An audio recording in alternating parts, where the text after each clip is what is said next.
The Gospel of Mark, chapter 15. Jesus before Pilate.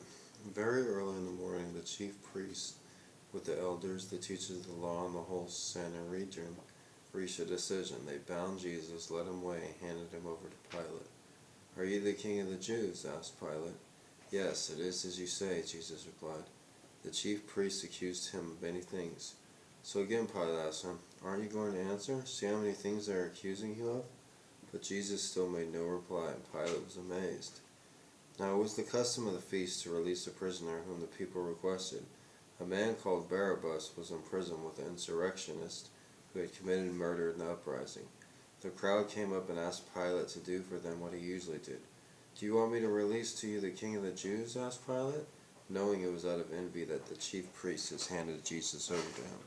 But the chief priests stirred up the crowd to have Pilate release Barabbas instead. "What shall I do then with the one they call King of the Jews?" Pilate asked them.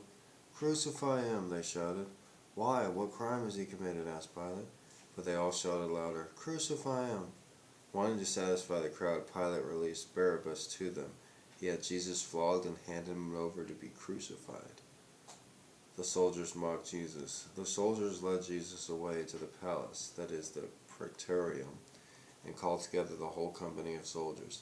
They put a purple robe on him, then wove a crown of thorns and set it on him, and they began to call out to him, "Hail, King of the Jews!" Again and again they struck him on the head with a staff and spit on him. Falling on his knees, they worshipped him, and when they had mocked him, they took off the purple robe and put his own clothes on him. Then they led him out to crucify him. The crucifixion. A certain man from Cyrene, Simon, the father of Alexander and Rufus, was passing by on his way in from the country, and they forced him to carry the cross. They brought Jesus to the place called Golgotha, which means the place of the skull. Then they offered him wine mixed with myrrh, but he did not take it, and they crucified him. Dividing up his clothes, they cast lots to see what each would get. It was the third hour when they crucified him. The written notice of the charge against him read, "The King of the Jews." They crucified two robbers with him, one on his right and one on his left. Those who passed by hurled insults at him, shaking their heads and saying, "So, you who are going to destroy the temple and build it in 3 days, come down from the cross and save yourself." In the same way the chief priests and the teachers of the law mocked him amongst themselves. "He saved others," they said, "but he can't save himself. Let this Christ, the King of Israel, come down now from the cross that we may see and believe."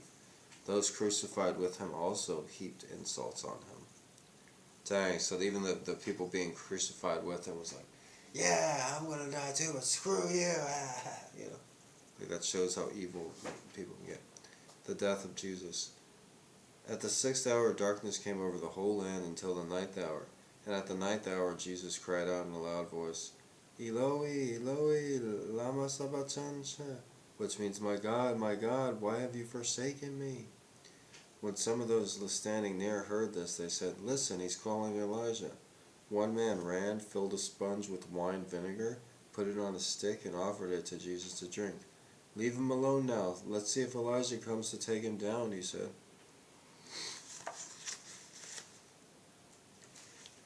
With a loud cry, Jesus breathed his last.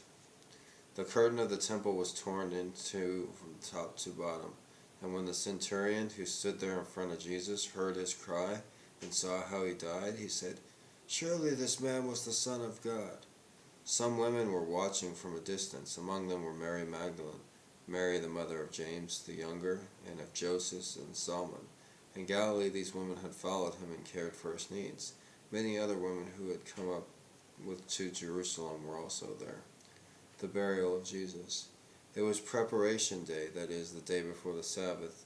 So as evening approached, Joseph of Arimathea, a prominent member of the council who was himself waiting for the kingdom of God, went boldly to Pilate and asked for Jesus' body. Pilate was surprised to hear that he was already dead. Summoning the centurion, he asked him if Jesus had already died. When he learned from the centurion that it was so, he gave the body to Joseph. So Joseph bought some linen cloth, took down the body, wrapped it in the linen, and placed it in a tomb cut out of rock. Then he rolled a stone against the entrance of the tomb. Mary Magdalene and Mary the mother of Joseph saw where he was laid. That was Mark chapter 15.